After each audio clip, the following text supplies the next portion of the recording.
Evening Troopers. I'm fat, but am I? You don't know. You never see me full stood up. I might just have very, very broad, muscular shoulders. And underneath, I'm fat. Listen, Monday Night Spotlight, where we look at one thing in depth for as long as it needs. Sometimes it's short, sometimes it's long, sometimes it's long, sometimes it's short. Like my wedding night. So, tonight I want to look at one of my favourite PlayStation 1 games, Hogs of War. And this is by Infogrames. Infogrames? In for a penny! Now, you might know that Infogrames became Atari eventually, like a lot of people did. And these are the guys that released Driver 3 early and wrong and broken. But this was an early game when you could trust these guys. And this is a really, really, really cool game. If you haven't got it for your PlayStation, and don't forget that PlayStation 3s, any PlayStation 3, even the Slim, will play PlayStation 1 games natively. Right? Only the Fats play 1, 2 and 3. But any PlayStation 3 plays most, I think it's most, might even be all PlayStation 1 games. And this is a stunner. This is an absolute stone cold stunner. So, Hogs of War. First of all, helmet. I have considered, I don't know if you can see the thing there, Born to Grill. I have genuinely considered getting a helmet cover and maybe doing a bit of, not cosplay, but turning my helmet into a Hogs of War homage, because I do really like this game. What is it? Well, what year was it even? I bet it's like 99. 2000. It's a 2000 game for the PlayStation 1 by Infogrames. And it is essentially Worms, but pigs 3D. As you know, the PS1 was the first real console that could really cope with like 3D environments, apparently. Although it strikes me that there were other, like, Dreamcast seemed to be able to do it quite well.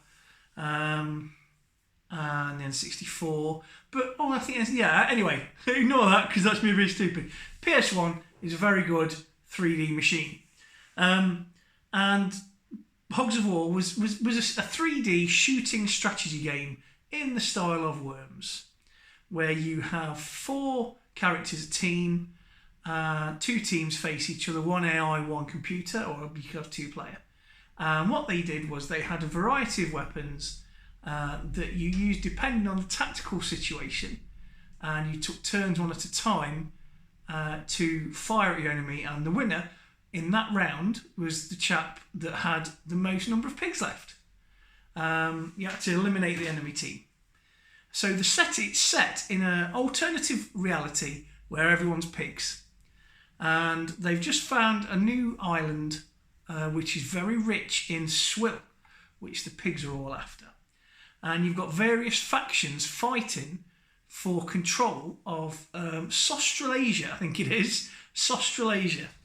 So you've got your English Tommy style from the like Edwardian 1918 kind of era. There's some Russian guys who are red. There's some French guys which are light blue. American guys I think are dark blue. Some very racist Japanese who wear yellow uniforms. I know that's not right. You got to get past it. It's a different time. I think that's all the factions. But the coolest thing is that Rick Mail did the voices, and I think he did the voices for everyone. And they're all stereotypical for that country, that kind of archetype that they're from. So the British, there's a Cockney, and there's a Scout, a Brummie. Oh, I'm going to kill him and stuff like that. And before they dispatch an enemy, they always make a little witticism. Rightio! Things like that. The Americans are like, oh, I'm going to kill him, Colonel. You know, the Russians are like, I must break him. Stuff, you know, like a rock. Yeah, the Japanese ones I think are a bit racist. I think they're like, oh no, our family or something. It's, you know. So the main weapon types, very similar to Worms. There's a normal rifle, there's a bazooka, there's grenades, there's a mortar, there's a cluster mortar, there's dynamite that boom. They do a lot of damage locally and they boom away. There's cattle prods and swords, and then you can progress down skill trees. So you can go from private, and then you can choose it to be a bombardier or an infanteer, where he gets like a Lewis gun. A bombardier gets a bazooka and his normal rifle. A spy, intelligence guy ends up with cattle prods. But whatever, and then there's an engineer with a minesweeper, I think, or he has mines.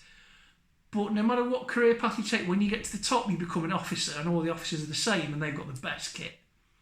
And it's a campaign. It's a really good campaign as well. You sort of start at that end of the map, and you've got to take control. And each little scenario you get is very different. And some are on grassy, lovely areas, and some are in the desert, and some are on mountains, and it's freezing, and there's snow. There's one with water, and you've got to get to an APC on an island. And it's a fun game. It's a fun game. This is like the best of, which is a shame because I prefer to have the legit one.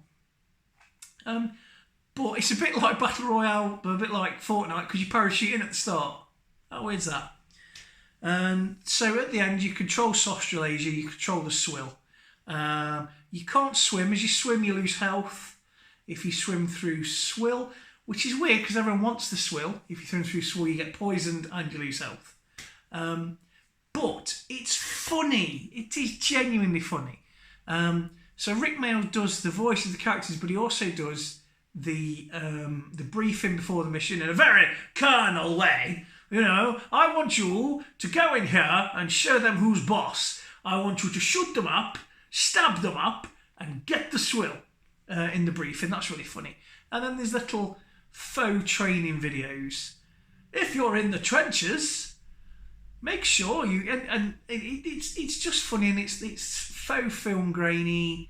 And at the time, it felt super sophisticated because there were so many levels of humour and artistry and in-jokes. It's full of in-jokes. Possible, I think if you're a millennial, if you're like post-2000, most of it will go over your head.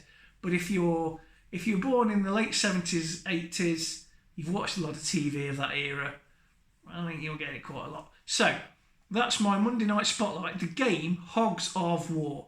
If for no other reason, if you're a Rick Mail fan, because I think there's some really amazing Rick Mail work here. He didn't phone it in. He really enjoyed. You could tell he enjoyed doing it. I compared it to Worms earlier. I've just thought it's not like Worms in as much as there's not a great deal of environmental damage. The map's the map, but you can do as much damage to the piggies as possible. And like Worms, when they get killed, they explode. So some of the tactics are from that as well. You sort of, if you're very, very low on health, sometimes you can go and stand right next to a dude. If you've got poison, you gradually die. If you're about to die, you're going to stand next to a bad guy, you can push him into the poison. Things like that. So, Hogs of War, Born to Grill. I really like it. Final note, I have actually been a little bit off making videos recently because I've started to run out of interesting things to talk about. I've done loads. I've been doing this since like April. So if there's anything in the background that you've seen in any of the videos that you want to know more about that I've not discussed, or if there's something I did ages ago that you want to see me look at again, like my Aliens pulse rifle replica, or other stuff like that, my big track, or my Pit-Boy. Although Pit-Boy's been done, you don't need to see another video from an idiot on the internet about a Pit-Boy. But you get the gist. If there's something you've seen in the background you want to know about, or if there's something I've already done that you want me to do perhaps a little bit better, please get in touch with the comments below.